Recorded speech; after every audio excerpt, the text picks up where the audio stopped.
जनपद सिविल अस्पताल, शहर से कुछ दूरी पर स्थित एक पुराना लेकिन कार्यरत अस्पताल। इसकी स्थापना आजादी के पहले हुई थी। अस्पताल की इमारतें पीली दीवारों और टूटे फूटे छज्जों से ढकी थी। वहीं अस्पताल के पिछले हिस्से में था शवगृह, एक अलग थलग कमरा जहां केवल जरूरत पड़ने पर ही कोई जाता था। इसकी 4 खिड़कियां थी, 3 नॉर्मल और एक हमेशा बंद रहने वाली चौथी खिड़की। डॉक्टर प्राची की उस अस्पताल में नई नई पोस्टिंग हुई थी। उम्र लगभग 32 वर्ष। हाल ही में मेडिकल कॉलेज से फॉरेंसिक स्पेशलिस्ट के रूप में पोस्टिंग हुई थी। दृढ़ आत्मविश्वासी, लेकिन पहली बार शवगृह में नियुक्ति से अंदर ही अंदर घबराई हुई थी। उसने अब तक सब कुछ किताबों में पढ़ा था, असली लाशों से कभी पाला नहीं पड़ा था। उसकी पहली मुलाकात हुई रघु से, जो पिछले 30 सालों से शवगृह का सहायक था। सफेद झगबाल, झुकी हुई कमर, लेकिन चेहरे पर हमेशा चेतावनी भरी गंभीरता। उसका शरीर कमजोर था, पर आंखों में अनुभव की गहराई थी। शवगृह में सब कुछ उसी की मर्जी से होता था। वहां एक और व्यक्ति था, अजय, वार्ड बॉय, लेकिन कामकाज में तेज, कभी कभी नियम तोड़ देता था, लेकिन नर्सों के बीच काफी लोकप्रिय था। उसका व्यवहार हल्का फुल्का था, लेकिन कई बार जरूरत से ज्यादा उत्साही हो जाता था। अस्पताल का संचालन करते थे डीन घोष, सिविल अस्पताल के प्रमुख, उम्र 60 के पार। सख्त प्रशासक, लेकिन अंदर से संवेदनशील, पुराने जमाने की बातों को गंभीरता से लेते थे।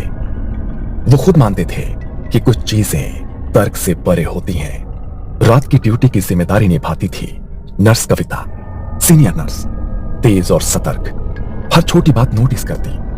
पर शवगृह के पास ज्यादा देर रुकना उसे भी पसंद नहीं था। उसने कई बार अजीब घटनाएं होती देखी थी, पर कभी भी खुलकर नहीं बोली। डॉक्टर प्राची शर्मा को जब इस शवगृह में ड्यूटी के लिए भेजा गया, तो उसने सोचा कि यह बस एक सरकारी जॉब है। दिन में लाशें देखो, रिपोर्ट बनाओ और शाम को घर लौट जाओ। लेकिन जैसे ही वो पहली बार शवगृह के अंदर पहुंची, रघु ने उसे रोकते हुए कहा, मैडम, बाकी 3 खिड़कियां आप खोलिए, पर चौथी खिड़की को कभी छूना मत। क्यों? वहाँ भूत रहता है क्या? यहाँ जो आता है वो हंसता है, फिर एक दिन चुपचाप चला जाता है। प्राची ने उसे हल्के में लिया, लेकिन यह शुरुआत थी उस डरावनी कहानी की जो धीरे धीरे उसका हिस्सा बनने वाली थी। 6 साल पहले इसी अस्पताल में एक और डॉक्टर काम करते थे, डॉक्टर जोशी। डॉक्टर जोशी काबिल डॉक्टर थे, लेकिन अंधविश्वास में उनका विश्वास नहीं था। एक रात ड्यूटी के दौरान उन्होंने सिगरेट पीने के लिए चौथी खिड़की खोल दी थी, लेकिन नर्स कविता वो वहां से गुजर रही थी। तब उसने वो दृश्य देखा था। वो खिड़की खोलते ही जैसे कुछ धुआं सा अंदर आया, और डॉक्टर जोशी वहीं शौक में खड़े थे। उनके चेहरे पर ऐसा डर था जैसे वो कुछ देख रहे हों जो वहां था ही नहीं। कविता थोड़ी देर के लिए वहां से गई थी, लेकिन जब लौटी तो उसने डॉक्टर जोशी को अजीब अवस्था में देखा। उनकी आंखें खुली थी, चेहरा पसीने से भीगा था और एकटक उसी खिड़की को घूर रहे थे। उस हादसे के बाद डॉक्टर जोशी ने किसी से कुछ नहीं कहा, लेकिन वो अंदर से बदल गए थे। उन्होंने चुपचाप अपने ट्रांसफर की अर्जी दे दी, पर उनका ट्रांसफर मंजूर होने से 2 हफ्ते पहले ही उनकी लाश उसी चौथी खिड़की के नीचे अस्पताल के अहाते में मिली थी। आंखें खुली हुई, शरीर में कोई चोट नहीं, लेकिन चेहरा वैसा ही भयभीत। उस रात देखा था। इस हादसे के बाद कविता ने डीन को सारी सच्चाई बताई। 2 हफ्ते पहले की बात है। जोशी सर नाइट शिफ्ट कर रहे थे। मैं वहां से वॉशरूम जा रही थी, तभी मैंने उन्हें वो चौथी खिड़की खोलकर सिगरेट जलाते देखा। जब मैं वापस लौटी तब जोशी सर जमीन पर डरे बैठे थे, पसीने में भीगे, उसी खिड़की के पास देख रहे थे। तभी अस्पताल प्रशासन ने आदेश जारी किया कि शवगृह की चौथी खिड़की हमेशा बंद रहेगी। प्राची अपनी रोज की ड्यूटी करती, रिपोर्ट्स बनाती और समय पर घर लौट जाती। चौथी खिड़की उसके लिए बस एक बंद कोना थी, न कोई सवाल, न कोई दिलचस्पी। लेकिन एक दिन पोस्टमार्टम के लिए जगह कम पड़ गई और अनजाने में उसने एक टेबल चौथी खिड़की के सामने रख दी, जिस पर एक ताजा शव रखा गया था। उसे इसका कोई अंदाजा नहीं था कि यह छोटी सी गलती कैसे भयानक रात का दरवाजा खोलने वाली थी। उस रात अमावस्या थी, जब प्राची शवगृह में अकेली ड्यूटी कर रही थी। तभी अचानक लाइटें एक झटके में टिमटिमाने लगी। अचानक लाइट, जनरेटर भी चालू है।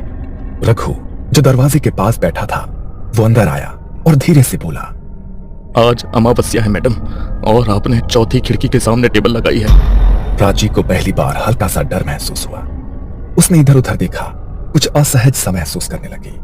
रात के करीब 2 बजे शवगृह में गहराती खामोशी के बीच एक अजीब खड़खड़ाहट सुनाई दी। ऐसे लगा जैसे कोई खिड़की की सलाखों पर उंगलियां रगड़ रहा हो। प्राची धीरे धीरे मुड़ी और उसकी नजर चौथी खिड़की पर पड़ी। उसने देखा कि चौथी खिड़की की लोहे की सलाखें धीमे धीमे मुड़ने लगी थी, जैसे किसी ने बाहर से उन्हें पकड़कर खींचा हो। कौन कौन है वहां? उसने खिड़की के पार देखा, पर वहां कोई नहीं था, सिर्फ घनी धुंध और उसमें एक पीली धीमी सी रोशनी, जैसे किसी ने मोमबत्ती जलाई हो। उसका पसीना छूटने लगा था, लेकिन वो खड़ी रही, शांत, बिना हिले। तभी ठंडी हवा का झोंका अंदर आया और शव की चादर हवा में फड़फड़ाने लगी। उस रात प्राची को नींद नहीं आई। अगली सुबह तक उसकी आंखें खिड़की पर जमी थी। ये पहली बार था। शायद यहां कुछ है जो हमें हर वक्त देख रहा है। अगले दिन प्राची के मन में सवालों की बाढ़ आ गई। उसने सबसे पहले रघु को पास बुलाया। रघु, ये चौथी खिड़की वाली बात तुमने पहले भी कही थी, और कल रात कुछ अजीब हुआ। क्या तुम सच में कुछ जानते हो? मैडम, ये खिड़की, इसे जो भी हल्के में लेता है ये उसे तकलीफ देती है। डॉक्टर जोशी याद है आपको?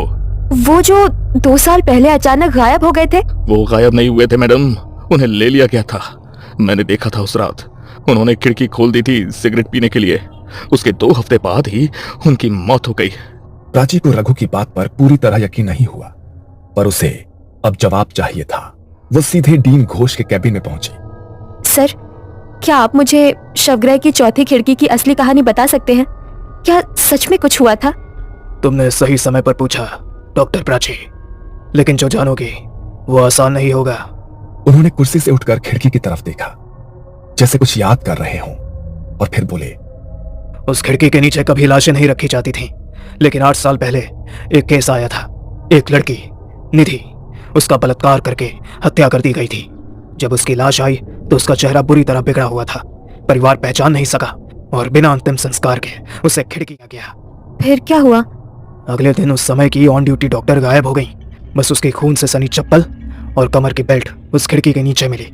हमने बहुत तलाश की, पर कभी उसका शव नहीं मिला। क्या आपने ये बात किसी को बताई थी? नहीं, पर उस घटना के 6 सालों बाद नर्स कविता मेरे पास आई और उसने डॉक्टर जोशी की कहानी बताई। तब जाकर मैंने आदेश जारी किया, शवगृह की चौथी खिड़की हमेशा के लिए बंद रहेगी।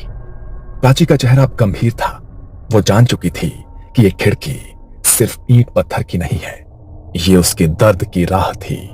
वार्ड बॉय अजय को चौथी खिड़की की पूरी कहानी नहीं पता थी। एक रात ड्यूटी के दौरान उसने देखा कि खिड़की के पास बहुत धूल मिट्टी जमा है। बाकी कमरा साफ करने के बाद उसका ध्यान वहीं गया। उसने खिड़की की कुंडी खोली और झुककर सफाई करने लगा। जैसे ही उसने झाड़ू से खिड़की की जाली छुई, एक करंट उसके पूरे शरीर में दौड़ गया। कविता, इस खिड़की के पास कोई है क्या? नर्स कविता बाहर कॉरिडोर में ही थी, लेकिन तब तक उसे कुछ महसूस नहीं हुआ। रात के 2:45 पर अचानक शवगृह से एक दिल दहला देने वाली चीख गूंजी। कविता भागती हुई अंदर पहुंची। वहां अजय फर्श पर पड़ा था, आंखें पूरी तरह खुली हुई, मुंह जैसे चीखते चीखते खुला रह गया हो, चेहरा सफेद और भयभीत। ऐसा लगा जैसे उसने मरने से पहले कुछ ऐसा देखा हो जिसे वो सहन नहीं कर पाया। खिड़की की ओर देखा तो वहां एक लाल साड़ी में कोई औरत जैसी आकृति खड़ी थी। उसका चेहरा धुंध में छुपा हुआ था और अगले ही पल वो गायब हो गई। कविता सन्न रह गई। उसे समझ आ गया कि अजय ने वही गलती की थी जो पहले डॉक्टर जोशी कर चुके थे। प्राची डॉक्टर होने के साथ साथ थोड़ी आध्यात्मिक भी थी। उसने निधि की आत्मा की पीड़ा को समझा और तय किया कि वो इस रहस्य को पूरी तरह से सुलझाएगी। उसने किसी तरह डीन घोष को मनाया और अगले अमावस्या की रात एक अनुभवी तांत्रिक बाबा महेश्वर नाथ को बुलाया। बाबा ने शवगृह की चौखट पर बैठकर तंत्र विधि की तैयारी शुरू की। लाल रंग की चंदन की रेखाएं, भस्म से घेरा और मंत्रोच्चार। प्राची ने अपनी जान की परवाह किए बिना चौथी खिड़की के सामने एक कैमरा लगाया और खुद विधि में शामिल हुई। जो आत्मा न्याय की प्यासी हो वो अब प्रकट होगी। डरो मत, सच को उजागर करना अब तुम्हारा कर्तव्य है। रात के 3 बजे खिड़की की जंजीरें खड़कने लगी और एक ठंडी हवा शव गृह में भर गई। कैमरे की स्क्रीन ब्लैंक हो गई। तभी प्राची ने सुना, मुझे न्याय दो। एक परछाई धीरे, वही लड़की, झुलसी त्वचा, अधखुले होंठ और खून से सनी साड़ी। मैं इंतजार करती रही हर रात। कोई मेरा सच नहीं जानता। किसी ने मेरी चिता नहीं जलाई। मैं अधूरी रह गई। प्राची कांपती हुई खड़ी रही। उसकी आंखों में आंसू थे। मैं करूंगी। मैं तुम्हारा अंतिम संस्कार करवाऊंगी। तुम्हें शांति दूंगी, ये वादा है। बाबा ने मंत्र पढ़ते हुए खिड़की पर भस्म फेंका और एक तेज चीख गूंजी, जैसे आत्मा ने वर्षों का दर्द उगल दिया हो। कमरे का तापमान सामान्य होने लगा, लेकिन हवा में अब भी भारीपन था, जैसे कोई दर्द अभी पूरी तरह गया नहीं था। बाबा महेश्वर नाथ ने जो भस्म निधि की आत्मा पर डाली थी, उसने उसकी व्याकुल आत्मा को कुछ क्षणों के लिए शांत कर दिया। कमरे का तापमान सामान्य होने लगा और बाबा ने धीरे से प्राची से कहा, अब समय है उसे अंतिम मुक्ति देने का। जब तक उसका अंतिम संस्कार नहीं होगा, यह पीड़ा कभी खत्म नहीं होगी। अगले ही दिन प्राची ने निधि के पुराने केस को दोबारा खुलवाया। डीएनए टेस्ट और अस्पताल के रिकॉर्ड्स के जरिए वो आखिरकार निधि के परिवार तक पहुंचने में सफल रही। जब परिवार को सच्चाई बताई गई तो उनकी आंखों में आंसू छलक आए। उन्होंने तो उम्मीद ही छोड़ दी थी आत्मा को कभी शांति भी मिल पाएगी। बाबा ने उस आत्मा पर फेंका वही भस्म उन्हें सौंपते हुए कहा, अब यही उसकी अस्थियां हैं। इन्हें विधि पूर्वक विसर्जित करें और आत्मा को मोक्ष दें। एक सप्ताह बाद पूरे धार्मिक रीति रिवाजों के साथ गंगा किनारे निधि का अंतिम संस्कार किया गया। उस रात शवगृह की चौथी खिड़की खुद ब खुद बंद हो गई। पहली बार कोई उंगलियों की आवाज नहीं आई, कोई परछाई नहीं दिखी। हवा स्थिर थी और कमरे में एक सुकून था, जैसे किसी ने वर्षों से रो रही आत्मा को गले लगा लिया हो। अस्पताल प्रशासन ने उस खिड़की पर अब एक ताले के साथ देवी की तस्वीर भी टांग दी। अब भी लोग कहते हैं कि कुछ आत्माएं तब तक भटकती हैं जब तक उन्हें न्याय न मिले, और चौथी खिड़की सिर्फ एक रास्ता नहीं थी, वो उसकी मौत की पुकार थी।